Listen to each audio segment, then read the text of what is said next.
Hello friends, நம்ம இன்றைக்கி வந்து நல்ல டேஸ்டியான கிழங்கு கறி தான் பண்ண போகிறோம்.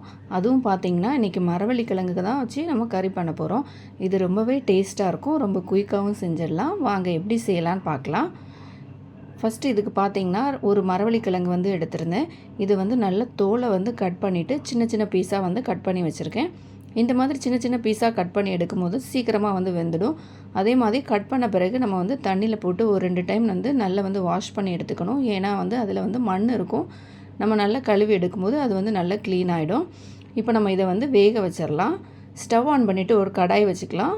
கடாயில் வந்து தண்ணி சேர்த்துக்கலாம். தண்ணி சேர்த்து தண்ணி வந்து கொஞ்சம் சூடாகணும். சூடான பிறகு நம்ம வந்து கிழங்கு சேர்த்துக்கலாம். தண்ணி பார்த்திங்கன்னா நல்லா சூடாகிடுச்சு. இப்போ நம்ம வந்து கட் பண்ணி வச்சுருந்த கிழங்கை வந்து அதில் வந்து போட்டுடலாம். கிழங்கு மூழ்கிற அளவுக்கு தண்ணி வச்சு சூடு பண்ணிக்கோங்க. அப்போ தான் வந்து அது எல்லாமே நல்லா அழகாக வெந்து வரும். கிழங்கு சேர்த்துட்டு நல்லா வந்து மிக்ஸ் பண்ணி விட்டுடலாம். மிக்ஸ் பண்ண பிறகு ஒரு மூடி வச்சு அதை க்ளோஸ் பண்ணிடலாம். கிழங்கு வேகிறதுக்குள்ளே நம்ம வந்து மசாலா வந்து ரெடி பண்ணி எடுத்துக்கலாம். இதுக்கு என்ன எடுத்திருக்கேன்னு பார்த்தீங்கன்னா 2 பல் பூண்டு, 1 ஸ்பூன் ஜீரகம், ஒரு 3 காஞ்ச மிளகா, ஒரு 1/4 மூடி அளவுக்கு தேங்காய், கொஞ்சமாக மஞ்சள்தூள் சேர்த்துருக்கேன்.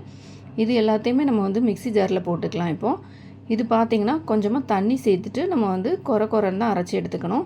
நைஸாக அரைக்க வேண்டாம். கொரன்னு அரைச்சி எடுத்துகிட்டு கிழங்கு கூட சேர்க்கும் போது தான் டேஸ்ட்டு வந்து நல்லாயிருக்கும், பார்க்குறதுக்கும் ரொம்ப அழகாக இருக்கும். இப்போ பார்த்திங்கன்னா நான் வந்து அரைச்சி எடுத்துகிட்டு வந்துட்டேன். இப்போ பார்க்கும்போதே தெரியும் உங்களுக்கு எந்த அளவுக்கு வந்து நரன்னு அரைச்சி எடுத்துகிட்டு வந்திருக்கேன்னு. நம்ம மசாலா அரைக்கிறதுக்குள்ளே பார்த்திங்கன்னா கிழங்கு வந்து நல்லா வெந்துடுச்சு. நம்ம தண்ணி ஊற்றி வேக வச்சுருந்தோம். ஆனால் பார்த்திங்கன்னா தண்ணி வந்து நல்லா வற்றிடுச்சு. இப்போ கிழங்கு நல்லா வெந்துடுச்சு. நம்ம அரைச்சி வச்சுருந்த மசாலா வந்து இது கூட வந்து இப்போ சேர்த்துக்கலாம். மசாலா சேர்த்துட்டு அதே மிக்ஸி ஜாரில் கொஞ்சமாக தண்ணி சேர்த்து அதையும் இது கூட சேர்த்துடலாம். ரொம்ப வந்து தண்ணி சேர்க்க வேண்டாம், கொஞ்சம் திக்காக தான் இருக்கணும். அதனால் கொஞ்சமாக தண்ணி சேர்த்தா போதும். கொஞ்சமாக கருவேப்பிலை சேர்த்துக்கலாம். தேவையான உப்பு சேர்த்துட்டு நல்லா வந்து எல்லாத்தையும் மிக்ஸ் பண்ணி விட்டுடலாம். கிழங்கு மசாலா எல்லாமே வந்து நல்லா மிக்ஸ் ஆகிடுச்சு.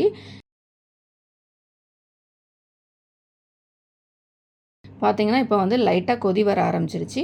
இப்போ நம்ம வந்து 1 ஸ்பூன் அளவுக்கு தேங்காய் எண்ணெய் எடுத்து இது கூட சேர்த்துக்கலாம். தேங்காய் எண்ணெய் சேர்க்கும்போது டேஸ்ட் நல்லாயிருக்கும், வாசனையும் ரொம்ப நல்லாயிருக்கும். தேங்காய் எண்ணெய் சேர்த்துட்டு நல்லா மிக்ஸ் பண்ணிவிட்டு அந்த தேங்காயோட பச்சை வாசனை போகுது வரைக்கும் ஒரு 2 நிமிஷம் வந்து க்ளோஸ் பண்ணி வச்சிடலாம். அந்த தேங்காயோட பச்சை வாசனை போன பிறகு நம்மளோட டேஸ்டியான கிழங்கு கறி வந்து ரெடி ஆயிரும். இப்போ பார்த்திங்கன்னா கிழங்கு வந்து சூப்பராக ரெடி ஆகிடுச்சு. மரவள்ளி கிழங்கு வச்சு ஒரு டேஸ்டியான கிழங்கு கறி எப்படி செய்யலாம் அப்படிங்கிறத பார்த்தோம். இதை வந்து கண்டிப்பாக ட்ரை பண்ணி பாருங்கள், ரொம்ப டேஸ்ட்டாக இருக்கும். இந்த வீடியோ பிடிச்சிருந்தா லைக் பண்ணுங்கள், ஷேர் பண்ணுங்கள். மறக்காமல் என்னோடய சேனலை சப்ஸ்கிரைப் பண்ணுங்கள்.